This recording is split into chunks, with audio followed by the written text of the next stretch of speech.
अस्सलाम वालेकुम नाजरीन, आप देख रहे हैं नया पाकिस्तान और मैं हूं शहजाद इकबाल। नवाज शरीफ पाकिस्तान कब वापस आएंगे, इस पर इखलाकी और सियासी सवाल तो उठ रहे थे, लेकिन इस्लामाबाद हाई कोर्ट के फैसले के बाद अब कानूनी सवाल भी उठ रहे हैं। इस्लामाबाद हाई कोर्ट ने एवेंफील्ड और अल अजीजिया रेफरेंस में नवाज शरीफ की अपीलें मुस्तरद करके उनकी सज़ा को दोबारा बहाल कर दिया। इस्लामाबाद हाई कोर्ट ने फैसले में लिखा कि नवाज शरीफ अगर गिरफ्तार हो जाएं या पकड़े जाएं तो दोबारा अपनी अपील दायर कर सकते हैं। फैसले में यह भी लिखा गया है कि नवाज शरीफ को फेयर ट्रायल के बाद सज़ा मिली, जिसके बाद उनकी सज़ा सस्पेंड की गई और उनको बाहर जाने की इजाज़त दी गई, लेकिन जमानत पर लंदन जाने के बाद नवाज शरीफ मफरूर हो गए और अब नवाज शरीफ अपना हक़ समात खो चुके हैं। इस्लामाबाद हाई कोर्ट ने अपने फैसले में यह भी लिखा है कि अपील खारिज करने के अलावा और कोई ऑप्शन मौजूद नहीं था। तो नवाज शरीफ की जो सज़ा पहले सस्पेंड की गई थी अब दोबारा बहाल कर दी गई और वाज़े तौर पे कह दिया गया है कि जब तक नवाज शरीफ पाकिस्तान वापस नहीं आते, गिरफ्तार नहीं होते या खुद अपनी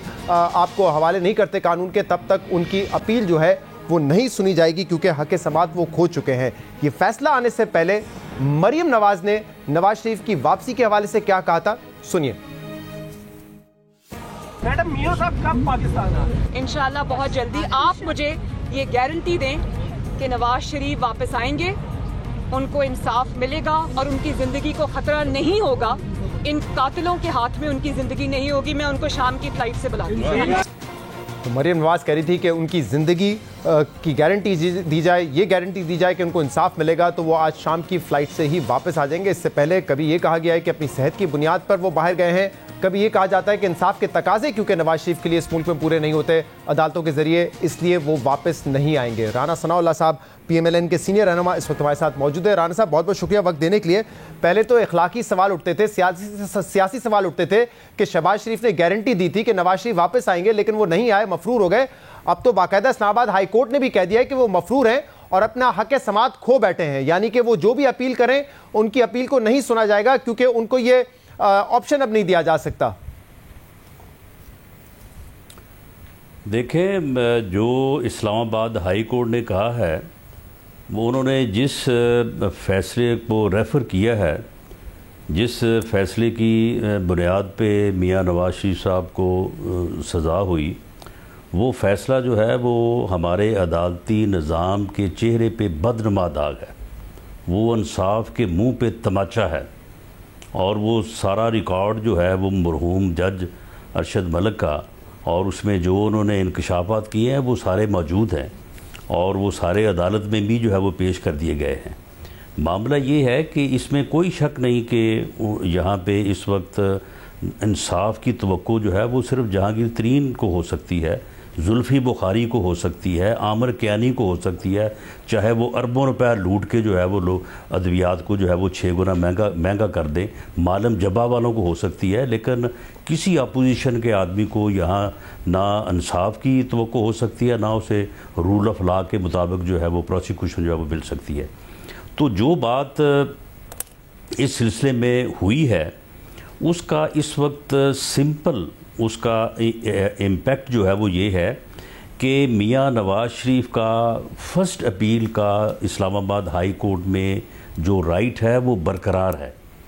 ये अपील जो है ये अदम पैरवी जो है वो खारिज हुई है। जब वो वापस तशरीफ़ लाएंगे वो सिंपल एप्लीकेशन देंगे, यही अपील जो है वो रिवाइव होगी। जी, ये बिल्कुल फैसले में लिखा हुआ है, लेकिन राना साहब रिलीफ जो है वो इंशाल्लाह ताला सुरखरू होंगे रिलीफ और वो बाइज्जत बरी होंगे। हाँ, वो उस वक्त होगा जब वो पाकिस्तान तशरीफ लेकर आएंगे, लेकिन रिलीफ सिर्फ जहांगीर खान तरीन को नहीं मिला है। शहबाज शरीफ साहब को जब रिलीफ मिलता है तो आप लोग बताते हैं कि देखें अदालत ने क्या लिखा है मेरिट के हवाले से। इसी तरह ख्वाजा आसिफ साहब को कल ही जेल से दोबारा रिहा किया गया है। मेरिट पर फैसले आए हैं शाहिद खाकान अब्बासी के केस में, मिफ्ता इस्माइल के केस में, तो आप हमें आके बताते हैं कि देखें अदालत क्या कह रही है, जबकि वो फैसला सिर्फ जमानत के हवाले से होता है, मेरिट को सतही तौर पे देखा जाता है। तो आप चीख चीख के कहते हैं कि देखें अदालत का फैसला ये कह रहे हैं। अब आप कह रहे हैं कि जो इंसाफ के तकाजे वो पूरे नहीं होते, सिर्फ तरीन साहब के लिए होते हैं। नहीं, चीख के तो प्रेस कॉन्फ्रेंस कोई और करता रहा है और कोई और करता है। हम जब रिलीफ की बात करते हैं, किसी ज़मानत का हुक्म जो अदालत मेरिट पे करती है, तो क्या ज़मानत जो है वो दूसरे दिन होती है? 6-6 माह, 1.5 साल, 2-2 साल, 20-20 माह जो है वो लोगों ने बेगुनाह जो है वो जेलों में काटे हैं। मैंने जिस मुकदमे में 6 माह काटे हैं, कोई हुकूमत में माई का लाल है जो आके ये बात साबित कर सके या कह सके कि वो मुकदमा क्या था?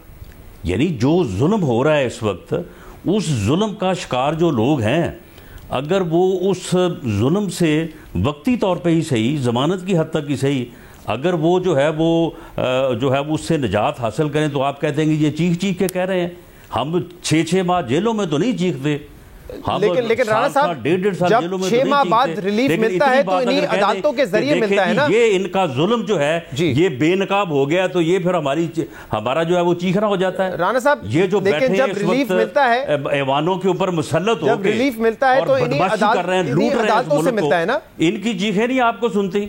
राणा साहब, जब रिलीफ मिलता है तो इन्हीं अदालतों से मिलता है। ये तो नहीं हो सकता कि आप बीमारी का कह के जाएं, इलाज का कह के जाएं 4 हफ्ते के लिए, और आप फिर 1.5-2 साल तक वापस ना आए और ये एक्सपेक्ट करें कि आपको इंसाफ भी मिलेगा। सुन ले फिर शहजाद, सुन ले, हम इन बातों में जो है वो ज्यादा नहीं जाना चाहते। शौकत सिद्दीकी भी जज था, वो भी हाई कोर्ट का जज था।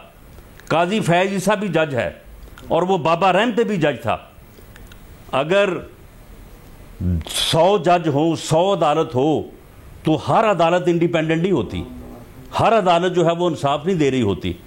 हर अदालत का एक अपना अपना जो है वो टेम्परामेंट होता है। इस चीज़ के एनालिसिस के ऊपर आप जब जाएंगे आप, तो फिर आपको इन चीज़ों का जो है वो इल्म हो जाएगा। लेकिन आपका जो एनालिसिस है वो तो मुझे बड़ा फैसलों के लिए सादा लगता है ना। आप तो ये कहेंगे कि जो फैसला सजा देने के लिए नून लीग के हक में आ गया, वो अदालतें जो है इंडिपेंडेंट को लाया जाता है। आप तो यही कहेंगे ना कि जो फैसले आपके हक में आए, मैं नहीं ये कह रहा, आजाद है। ये शौकत सिद्दीकी कह रहा है, जो हाई कोर्ट का जज था वो कह रहा है, ये मैं नहीं कह रहा। ये जो अरशद मलिक है वो कह रहा है कि मुझे सुप्रीम कोर्ट के सिटिंग जज जो थे वो बुला के कह रहे थे कि इनको 14 साल इन्हीं अदालतों ने इस्लामाबाद हाई कोर्ट से ही नवाज शरीफ की जो सजाएं थी वो सस्पेंड हुई थी। लाहौर हाई कोर्ट ने बहुत सारी जमानतों के फैसले आपके दिए, लेकिन यही अदालतें अगर ये फैसले देती हैं कि आपकी अपील को खारिज कर दिया जाता है, तो फिर आप ये कहेंगे कि नहीं, ये अदालतें इंडिपेंडेंट नहीं है।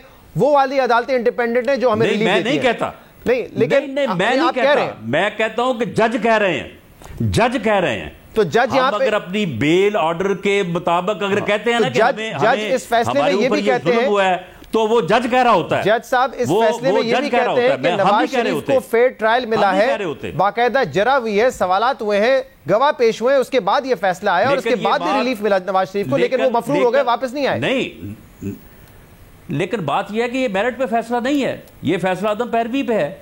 जब मेरिट पे अपील सुनी जाएगी, उसके बाद अगर वो फैसला देंगे तो फिर आप ये बात कह सकते। और ये बातें हम नहीं कह रहे। हम जब कहते हैं कि जी ये देखें हमारे साथ ये गलत केस हुआ, गलत रेफरेंस हुआ, ये जुल्म हुआ, ये जज कह रहा होता है अपनी बेल ऑर्डर में। हम जब कहते हैं कि हमारे खिलाफ बेंच बना के मैनेज करके सजाएं दिलवाई जा रही है, ये हाई कोर्ट का जज कह रहा है, इस्लामाबाद हाई कोर्ट। तो राणा साहब, अच्छा राणा साहब, इसका मतलब सेहत रीजन नहीं है उनके वापस ना आने का, नवाज शरीफ वापस आके जेल नहीं जाना चाहते, यही रीजन है? नहीं, आप मुझे ये बताएं कि मियां नवाज शरीफ जो है वो जेल तोड़ के गया है वहां पे, वो कोई जिन अदालतों ने भेजा था आज वही अदालतें कह रही है कि वापस आए, आप मफरूर हैं। अदालतों ने नहीं भेजा, अदालतों ने नहीं भेजा। नहीं, आप देखिए ये आप फैक्ट्स को जो है वो अपना अदालतों ने नहीं भेजा नवाज शरीफ साहब को बाहर, अदालतों ने नहीं भेजा। फिर किसने भेजा है? नहीं, हुकूमत ने भेजा है। नहीं, हुकूमत ने नहीं भेजा, हुकूमत ने नहीं भेजा, बाकायदा नवाज शरीफ साहब के हक में गारंटी दी थी शहबाज शरीफ साहब ने, एफिडेविट दिया था, अदालत में जमा करवाया था, उस बुनियाद पे हुकूमत ने तो कंडीशन रखी थी। हुकूमत ने कहा था 7 अरब रुपए जमा करवाएं। सर सुन लीजिए राणा साहब, हुकूमत ने कहा था 7 अरब रुपए जमा करवाएं फिर जाने देंगे। नहीं कहा था, नहीं कहा था, हुकूमत ने उनको इजाजत दी। सुन तो लेना, आपने वो डॉक्यूमेंट पढ़े नहीं हुए, वो फैसले पढ़े नहीं हुए, मैंने पढ़े हुए हैं, मैंने बिल्कुल पढ़े हुए की कस्टडी में वो थे जी। नहीं पढ़े आपने ना, अगर पढ़े हैं तो आप फिर ये बात ना करते। हुकूमत ने जो है वो उनकी कस्टडी में था, नैब की कस्टडी में था, उनकी सेहत खराब हुई, उसके बाद इनके हॉस्पिटल थे गवर्नमेंट के, इनके टेस्ट थे, इनके रिजल्ट थे, उनके नतीजे में कैबिनेट ने उनको जो है वो इजाज़त दी बाहर जाने की कि आप अपना इलाज करवाएं, और साथ कहा कि जी आप 7 अरब रुपए की हमें श्योरिटी दे दें। जी मैं यही कह रहा हूं राणा साहब, जो बिस्तरे मर्ग पे थे, जो कि इतने बीमार थे, उन्होंने इनकार किया, उनका कि मैं कोई श्योरिटी नहीं दूंगा। उस श्योरिटी की हद तक जो है वो फैसला हाई कोर्ट ने किया था कि ये श्योरिटी की कदगन लगाने का हुकूमत को कोई इख्तियार नहीं है, और उसके बाद वो बाहर गए कैबिनेट के फैसले की बुनियाद पे। और जो आप कह रहे हैं गारंटी दी मियां शहबाज शरीफ में, वो गारंटी तो ज़रा पढ़ें। उन्होंने कहा है कि जब इनका इलाज हो जाएगा, जब डॉक्टर इनको वापस आने की इजाज़त दे देंगे तो ये वापस आ जाएंगे, ये गारंटी है। वो डॉक्टरों ने इजाज़त दे दी है। तो ये जो कह के गए थे कि अर्जेंट बेसिस पे उनका ऑपरेशन होना है, सर्जरी हो रही है, वो 1.5 साल बाद सर्जरी हो गई है उनकी। तो वो पूछे डॉक्टरों से, ये कोविड जो है, ये कोविड का जो मर्ज है, बर्तानिया में हॉस्पिटल फुली ऑपरेशनल हो गए हैं। जो सर्जरीज वगैरह सस्पेंड की हुई थी कोविड की वजह से, वो दोबारा शुरू हो चुकी है। पूछे डॉक्टरों को, तो डॉक्टरों को पूछे कर दें वो। ये तो आप बताएंगे ना, क्योंकि आप ये पोजीशन लेते थे कि उनकी जान को खतरा है और फौरन इलाज की जरूरत है। ये पोजीशन तो आप लेते थे ना, तो आप बताएंगे कि उनके डॉक्टर्स अब वो इलाज क्यों नहीं करे, वो सर्जरी क्यों नहीं कर रहे। शहजाद साहब इंग्लैंड में, यूके में डॉक्टर जो है ना, वो मरीज के मतहत नहीं होते। वो अपनी मर्जी से जो है वो टाइम देते हैं, और मर्जी से जब मरीज की कंडीशन को फिट समझते हैं तो ऑपरेशन करते हैं। सही है, लेकिन जब ऑपरेट कर देंगे, एक जगह आप सेहत की बात कर रहे हैं और दूसरी जगह आप ये कहते हैं कि इंशाल्लाह वापस आएंगे वो। राना साहब मेरे ख्याल से बातों में घूम रहे हैं, क्योंकि एक जगह आप कहते हैं सेहत का मामला है, फिर जब मैं सवाल करता हूं आप कहते हैं नहीं देखे तकाजे पूरे नहीं होते कानून के। तो असल में वो इसलिए नहीं आ रहे क्योंकि वो आएंगे तो उनको जेल जाना पड़ेगा, लेकिन वो नहीं आएंगे। दोनों चीजें हैं। हाँ, दोनों चीजें। देखें, बात सुने ना, बात सुने शहजाद देखें, किसी भी मामले में उसका एक पहलू नहीं होता, उसके 2, 3, 4 पहलू हो सकते हैं। ये दोनों पहलू हैं। हमारे साथ नाइंसाफी हुई है, हमारे साथ जुल्म हुआ है, जुल्म हो रहा है, ये भी एक पहलू है। और जहां तक इस बात का तल्लक है, वो बीमार थे, ये बिल्कुल ये गवर्नमेंट ने कहा है। अच्छा राना साहब थोड़ा सा आगे बढ़ते हैं, दोनों पहलू हैं। राना साहब थोड़ा सा आगे बढ़ते हैं। शहबाज शरीफ को और हमजा शहबाज को FIA ने तलब किया, सवालात पूछे, और सवाल ये पूछा कि जो रमजान शुगर मिल के मुलाजमीन हैं उनके अकाउंट में 25 अरब रुपए कहां से आए। शहबाज शरीफ का जवाब था कि कारोबारी मामलात मैं नहीं देखता, सुलेमान शहबाज देखता है, उनसे पूछें। हमजा शहबाज का ये कहना था मैं सियासत में बड़ा मसरूफ था, इसलिए मुझे नहीं पता कि ये रकम कहां से आई। जब इससे पहले पनामा का केस आया था और ये मामला चल रहे थे, तो उस वक्त ये कहा जाता था, अदालत में भी ये कहा जाता था कि नवाज शरीफ का कारोबार से ताल्लुक नहीं है, मरियम का ताल्लुक नहीं है, हुसैन नवाज और हसन नवाज का ताल्लुक है, उनसे पूछें। लेकिन वो बैठे हुए थे बर्तानिया में। अब सुलेमान शहबाज को सब कुछ पता है, लेकिन वो बैठे हुए बर्तानिया में। ये बाकायदा ऐसा लगता है कि बाय स्ट्रेटेजी किया जाता है कि जिसको कारोबार करना है वो बाहर रहेगा और वो अदालतों का सामना नहीं करेगा, ताकि उसको जवाब ना देना पड़े। जो पाकिस्तान में होते हैं वो कह देते हैं कि फलां से पूछे जो कि बाहर बैठा हुआ है। शहजाद शरीफ फैमिली की जिन कारोबारी ट्रांजैक्शंस को डिस्प्यूट किया जा रहा है, जिनको जो है वो जाली तौर पे मनी लॉन्ड्रिंग साबित करने की कोशिश की जा रही है। जिस दिन ये शहजाद अकबर साहब ने प्रेस कॉन्फ्रेंस की थी, मैंने उस दिन कहा था कि अगर कानून के मुताबिक ये मनी लॉन्ड्रिंग साबित कर देंगे ना, अगर हमने भी थोड़ा बहुत जो है वो कानून पढ़ा हुआ है, मामला ये है कि इन्हीं चीज़ों को जो है वो जहांगीर तरीन साहब की जो है वो कारोबारी ट्रांजैक्शन को ये मनी लॉन्ड्रिंग बना रहे थे। उनको तो नहीं फिर बना सके, उनको तो जाके बयान दे आए हैं वहाँ पे। इन्हीं ट्रांजैक्शन को जो है वो जुल्फी बुखारी को भी जो है वो उसकी भी इंक्वायरी हो रही थी, उनको तो नहीं बना सके। मामला ये है कि ये सिर्फ मामलों को, कारोबारी ट्रांजैक्शन को उलझाया जा रहा है। ये जो बताया जा रहा है, जो ये स्टेटमेंट्स FIA से या पहले नैब से जारी करवाई गई हैं, आप मुझे बताएं कि अब जब ये नैब की जो प्रेस कॉन्फ्रेंस से शहजाद अकबर साहब करते रहे, जो नैब के जो है वो बयान जारी होते रहे, जब वो हाई कोर्ट में पेश हुए हैं तो उन्होंने पूछा कि आप बताएं कि ये किस करप्शन की आप बात कर रहे हैं और उसको कनेक्ट करें कि किस तरह से आप करते हैं, क्या एविडेंस आपके पास। कहते हैं जी करप्शन का तो हमारा केस ही नहीं है, किकबैक का तो हमारा केस ही नहीं है। उस वक्त ये वजह क्या है कि जब शहबाज शरीफ से या हमजा शहबाज से जब पूछा जाता है, उसका तल्लुक ही कोई नहीं रमजान शुगर मिल से। अच्छा, फिर मुझे बताइए कि सुलेमान शहबाज साहब क्यों बाहर बैठे हुए हैं? अगर ताल्लुक सुलेमान शहबाज का है तो जब उनके वालिद से पूछगछ होती है, उनके भाई से पूछगछ होती है, वो कहते हैं कि मुझे नहीं पता, मैं सियासत में मसरूफ था, उनसे पूछे। और वो जो उन है वो बैठे हुए लंदन में। इसी तरीके से पनामा केस में जब हसन और हुसैन पे बात आती थी तो वो बैठे हुए थे बर्तानिया में, वो बर्तानवी शहरी है, वो कहते हैं हम अदालत का सामना नहीं करेंगे आके। ये कैसे हो सकता है कि दोनों फैमिलीज का मौकिफ जब भी उनसे सवाल होता है कि एक जैसा होता है कि फला से पूछे जो बिजनेस करता है, लेकिन वो बाहर बैठा हुआ है? नहीं, ये वैसे ही हो सकता है जिस तरह से पिछले 4 साल से जो है वो फॉरेन फंडिंग अकाउंट का फैसला नहीं हो रहा। ये ऐसे ही हो सकता है। ये वैसे ही हो सकता है कि जिस तरह से जो है वो इमरान खान को जो है वो चिट मिल जाती है मिस्टर क्लीन की, जबकि वो खुद एडमिट कर रहा होता है सारी चीज़ें।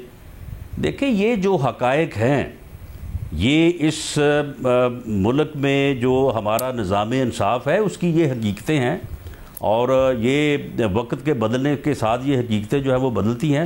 आप भी इन चीज़ों को जो है वो समझते हैं। आपकी बात में मैं समझता हूँ, और आपकी बात में वजन उस वक्त हो कि चले आप कहते हैं कि हमने वहां पे जवाब दिया, हमारा जवाब नहीं माना जाता, लेकिन ये कैसा जवाब है जब अगर हमजा शहबाज कहते कि मैं मसरूफ था सियासत में, मुझे नहीं पता कि 25 अरब रुपए मेरे शुगर मिल के मुलाजमीन के अकाउंट में कैसे आए। हकीकत है, 25 अरब रुपए मुलाजमीन के अकाउंट में कैसे आए, नहीं पता उनको। सुन ले, हमारा भी उनके साथ एक फैमिली मेंबर या एक करीबी जो है वो तल्लक है।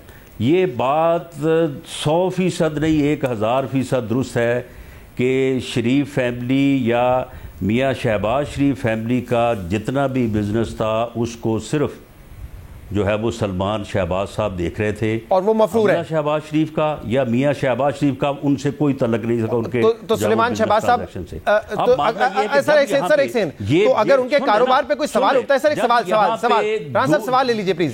अगर सुलेमान शहबाज के कारोबार पे कोई सवाल उठते हैं, बात सुनी जाएगी और उनको इंसाफ दिया जाएगा, वो आके सारी चीज एक्सप्लेन कर देंगे, सारी चीज वाज़ेह कर देंगे वो। अच्छा, मतलब हमजा शहबाज को उम्मीद है कि उनकी बात सुनी जाएगी, इसलिए वो पाकिस्तान बैठे हुए हैं। शहबाज शरीफ साहब को उम्मीद है कि अदालतें उनकी बात सुनेंगी, इसलिए वो पाकिस्तान बैठे हुए हैं, लेकिन सुलेमान शहबाज को उम्मीद नहीं है कि उनको इंसाफ मिलेगा, इसलिए वो बरतानिया बैठे हुए हैं। ये कैसी लॉजिक है सर? देखें मामला ये है कि अगर शहबाज शरीफ यहाँ पे बैठे हैं तो वो इसलिए नहीं बैठे कि उनकी बात सुनी जाएगी, वो तो इस उम्मीद पे हैं कि मेरे साथ जुल्म नहीं होगा, मेरे खिलाफ गलत मुकदमा तो यही उम्मीद करके सुलेमान शहबाज भी वापस आ जाए ना। अगर मामलात सिर्फ कारोबारी मामलात हैं तो सुलेमान शहबाज वापस आए, जिसपे उनका भाई और बेटा कहते हैं, उनके वालिद कहते हैं कि ये कारोबार कर रहे हैं, इससे पूछें। सुन ले, नहीं तो मामला ये है कि आप ये समझते हैं कि पूरी फैमिली जो है वो आके जेल में बैठ जाए तो फिर आपका कोई जो है वो गुजारा हो जाएगा फिर इस हुकूमत का, या फिर जो है वो इंसाफ के तकाजे जो है वो आपके हवाले से पूरे हो जाएंगे। मामला ये है कि इस वक्त जो सूरत हाल है, जो प्रोसिक्यूशन की सूरत हाल है, जो शहजाद अकबर साहब ने यहाँ पे टीमें बैठाई हुई हैं और जो इन्होंने हशर किया है उसका नैब के चेयरमैन का, जो वो उसने एक प्रेस कॉन्फ्रेंस की थी ना कि जी 10-15 बंदे अगर मैं पकड़ लूँ, उनके खिलाफ करप्शन के इल्जामात है, हुकूमत धड़ाम से गिर जाएगी, एक ही सेहत बड़ी खराब है। साहब, जब भी शहजाद अकबर साहब प्रेस कॉन्फ्रेंस करते हैं और बताते हैं कि बड़ा सॉलिड केस है, उसके बाद सुन ले, उसके बाद मेरी बात सुन लेना, अगर इसको कोई चैलेंज कर सकता है तो करे। उसके बाद प्राइम मिनिस्टर हाउस में मीटिंग हुई है, उस मीटिंग में बैठ के सारा फैसला करके वो जो वीडियो जो है वो उसको जो है वो ऑन एयर किया गया, उसको रिलीज किया गया। आखिर में जरा मेरी ये बात प्लीज सुन लीजिएगा, जो है वो चेयरमैन साहब नजर ही नहीं आए। जब भी शहजाद अकबर साहब बड़े बड़े दावे करते हैं कि ये case open and shut case है और वो केस कभी शट नहीं होता, तो हम बार बार उनसे सवाल करते हैं। जब वो कहते हैं कि इतने 100 अरब रुपए वापस लेकर आएंगे, वो नहीं आते, उन पे भी सवाल करते हैं। हम इस पर भी सवाल करते हैं कि नैब का ये इख्तियार क्यों है कि कन्विक्शन से पहले वो किसी को अरेस्ट करता है, किसी को नहीं करता। जब आपके केस में नाइंसाफी नजर आती है, उस पर भी सवाल उठाते हैं और बात करते हैं उस पर। अगर एक आदमी जुल्म का सामना करता है और आप उसको जो है वो इस बात का ताना तो ना देना कि जी आपका फलां अजीज जो है या आपका फलां जो अपना दोस्त है या भाई है वो इस जुल्म का सामना क्यों नहीं कर रहा।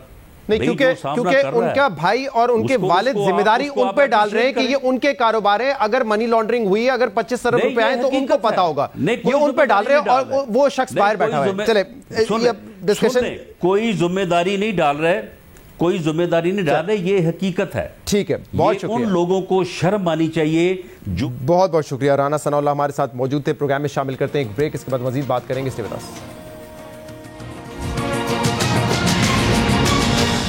Welcome back. भारतीय वजीर आजम नरेंद्र मोदी और मकबूजा जम्मू कश्मीर की भारत नवाज सियासी क़यादत के दरमियान सियासी बैठक से पहले भारतीय मीडिया जो क्या सराहियां कर रहा था और मकबूजा जम्मू कश्मीर की सियासी क़यादत इस मुलाकात से पहले जो उम्मीदें लगाई बैठी थी वो सारी उम्मीदें दम तोड़ गई हैं।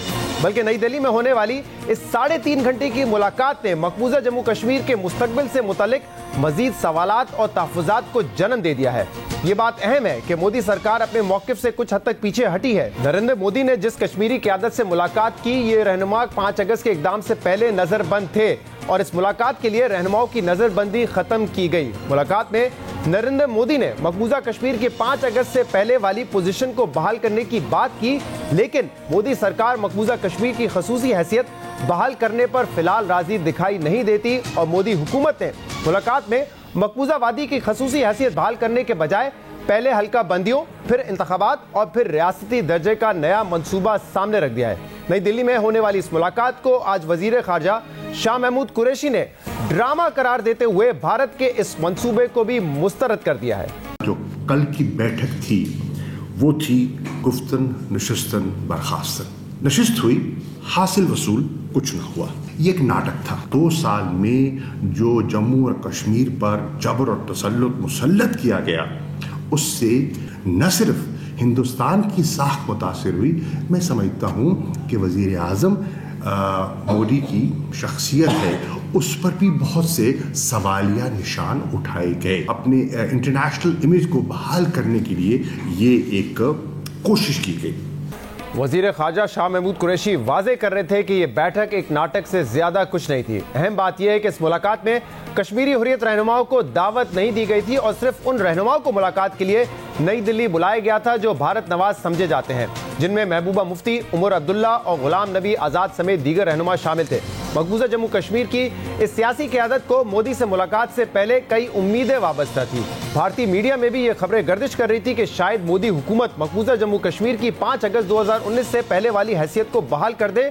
और इसी सूरत हाल में जब ये मुलाकात हुई तो तमाम कश्मीरी रहनुमाओं ने नरेंद्र मोदी से मुतालबा किया कि मकबूजा कश्मीर की खसूसी हैसियत को बहाल किया जाए, आर्टिकल 35A को दोबारा नाफिज किया जाए और मकबूजा कश्मीर को यूनियन टेरिटरी के बजाय दोबारा खुद मुख्तार रियासत का दर्जा दिया जाए। मकबूजा जम्मू कश्मीर की सियासी क़यादत ने मोदी से रियासत की खसूसी हैसियत बहाल करने का मुतालबा किया है और सबसे अहम बात यह है कि मकबूजा जम्मू कश्मीर में नए इंतखाबात के लिए हल्का बंदियां कराने के ऐलान पर भी तशवीश का इजहार किया है। ये बात इसलिए भी अहम है क्योंकि पाकिस्तान समेत मकबूजा कश्मीर की सियासी क़यादत का भी ये मुतालबा है कि सबसे पहले मकबूजा वादी की खसूसी हैसियत को बहाल किया जाए, मगर भारतीय हुकूमत यहाँ नई चाल चलना चाहती है। मोदी हुकूमत ने कश्मीरी रहनुमाओं पर यह वाज़ेह कर दिया है कि वो मकबूजा जम्मू कश्मीर की पहले हल्का बंदियां करवाएगी, जिसके बाद इंतखाबात होंगे और फिर मकबूजा जम्मू कश्मीर को रियासत का दर्जा दिया जाएगा, जबकि रियासत की खसूसी हैसियत बहाल होगी या नहीं इसका फैसला सुप्रीम कोर्ट करेगी। मकबूजा जम्मू कश्मीर के शहरियों को पिछले 2.5 सालों से रियासती जबर का सामना है। 5 अगस्त 2019 को रियासत में कर्फ्यू नाफिज किया गया, सियासी जमातों के कायदीन को नजरबंद किया गया और कारकुनों को गिरफ्तार किया गया और पूरी वादी में इंटरनेट मुनक़ता करके रियासत का पूरी दुनिया से राब्ता काट दिया।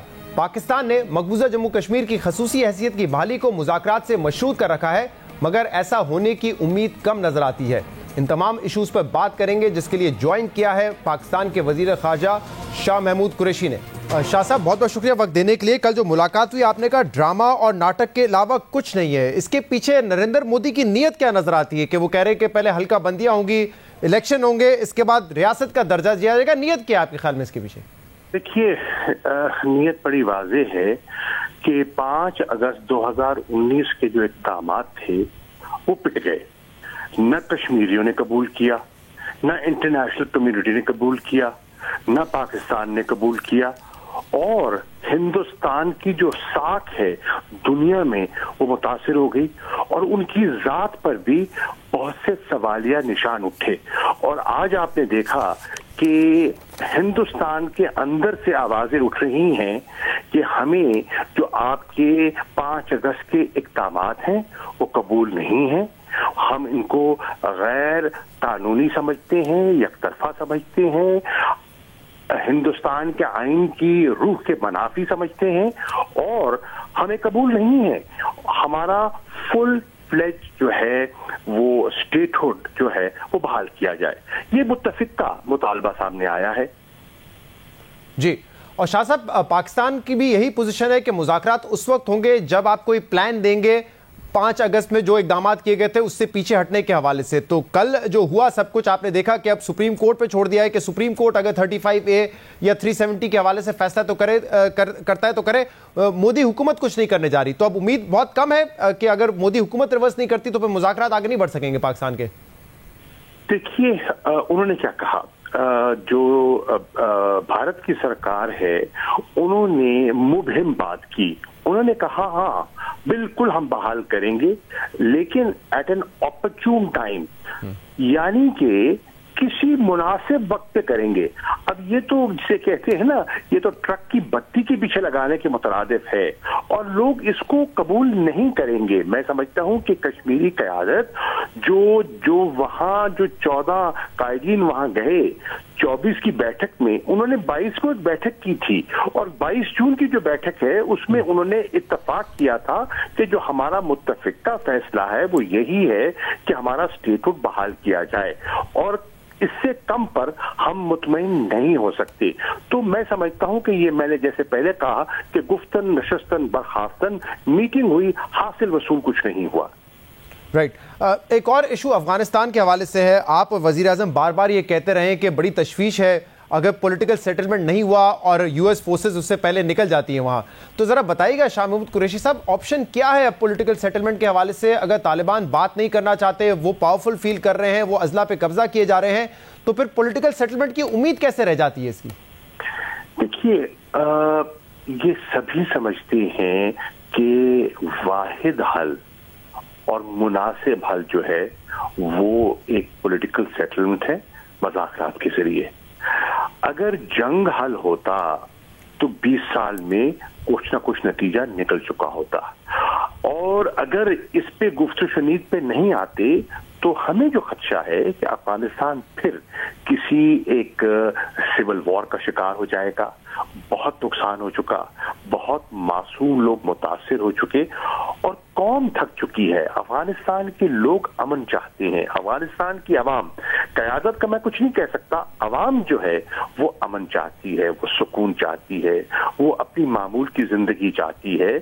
तो मैं समझता हूं कि पब्लिक ओपिनियन भी अफगानिस्तान के लोगों को, क़यादत को कायल कर सकती है कि हमें मिल बैठकर अपने मुस्तक़बिल का फैसला करना है। नंबर 1। नंबर 2, अगर अफगानिस्तान ने इंटरनेशनल कम्युनिटी से असिस्टेंस हासिल करनी है, उनकी ताईद हासिल करनी है, जो कि दरकार होगी, उनको फाइनेंशियल असिस्टेंस दरकार होगी मुल्क चलाने में, निजाम चलाने में, तो फिर उन्हें जो है तशद्दुद का रास्ता तर्क करना होगा और गुफ्तगू शनीद का रास्ता अपनाना होगा। शाह साहब, अब पाकिस्तान क्या सोच रहे हैं इस हवाले से? अगर 11 सितंबर से पहले कोई पॉलिटिकल सेटलमेंट नहीं होता तो क्या आपको लगता है कि अमेरिका को डिले कर देना चाहिए अपना जो एग्जिट है अफगानिस्तान से? अमेरिका फैसला कर चुका है शहजाद जी, अमेरिका फैसला कर चुका है, उन्होंने वहां से इनखला करना है और ये एक बाईपार्टिजन कंसेंसस है जिसने अमेरिका में जन्म लिया है। मुझे नहीं लगता कि वो इस पर नजरसानी करें। वो सितंबर से गालिबन पहले ही उनका इनखला मुकम्मल हो जाएगा। अब जिम्मेदारी आयद होती है अफगानों पर, अफगान क़यादत पर, चाहे अफगानिस्तान के हुक्मरान हैं या तालिबान हैं, कि इन्हें बैठकर अपने मुस्तक़बिल के बारे में सोचना है। और आज जो एक न्यूयॉर्क टाइम्स को इंटरव्यू भी दिया वज़ीर आज़म इमरान खान ने, उसमें ये कहा है कि अगर हालात वहाँ पे बिगड़ते हैं अफगानिस्तान में और इन्फ्लक्स होता है, पहले भी रेफ्यूजीज पाकिस्तान में बहुत ज़्यादा हैं, तो हम बॉर्डर्स को सील कर देंगे। क्या ये मुमकिन है? वो कह रहे हैं कि 90% फेंसिंग हो चुकी है, लेकिन मुमकिन है कि हम सील कर दें अफगानिस्तान और पाकिस्तान बॉर्डर को? देखिए, पहली बात तो ये है कि आज भी पाकिस्तान 30 लाख अफगानियों को हमने एक किस्म का रेफ्यूज दिया हुआ है। हमने अपने दरवाजे उनके लिए खोले हैं, उनको भाइयों की तरह हम ट्रीट कर रहे हैं, उनकी मुश्किलात में हम उनका बोझ बांट रहे हैं और इंटरनेशनल कम्युनिटी से हमें कोई इमदाद नहीं मिल रही। मैं नहीं समझता कि पाकिस्तान मजीद किसी इन्फ्लक्स का मुतहम्मिल हो सकता है। बॉर्डर मूवमेंट को रेगुलेट करने के लिए हमने फेंसिंग का आगाज किया था जो तकरीबन मुकम्मल होने के करीब है। हमारी कोशिश होगी कि हम मजीद इन्फ्लक्स जो है उससे हम परहेज करें, उसे अवॉइड करें। सही। अच्छी खबर आई है पाकिस्तान के लिए फैटफ के हवाले से। ग्रिल लिस्ट में अभी भी हम हैं, लेकिन 27 नुकात में से 26 नुकात पर अमल दरामद कर लिया गया है, लेकिन अब उन्होंने 6 मजीद नुकात दिए हैं एंटी मनी लॉन्ड्रिंग के हवाले से, जो कि हमाद साहब कह रहे हैं कि ज़्यादा आसान है इन पर अमल दरामद करना। लेकिन शाह साहब, ये जो इस वक्त यूएस के साथ हमारे मामलात हैं, जब हमने उनको बेस देने से इनकार कर दिया है, क्या आपको लगता है कि इसके असरात फैटफ जैसी चीज़ों पर आ सकते हैं? IMF के साथ जो हमारे मुज़ाकरात हैं उस पर आ सकते हैं कि फैटफ की तलवार लटकती रहे, IMF पाकिस्तान की बात ना सुने? क्या आपको लगता है ये रिपरकशंस हो सकते हैं अगर यूएस को बेच देने से हम इनकार कर रहे हैं तो? देखिए, वो तो फैसला हम कर चुके।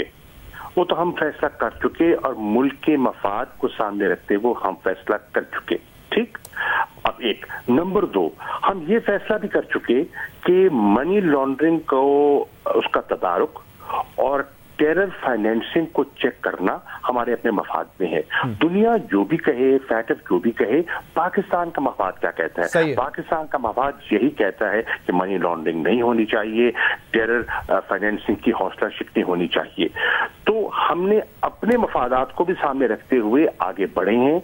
और शाह वो बात ठीक है, लेकिन यूएस को ऑब्वियसली गवारा तो नहीं गुजरेगा कि हम उनको इनकार कर रहे हैं बेच देने से। तो आपको लगता है कि ये फैटफ की तलवार यूएस इस वजह से लटका के रख सकता है क्योंकि उनका तो एक असर है? पहली बात ये है शहजाद, आप इस फोरम को किस निगाह से देखते हैं?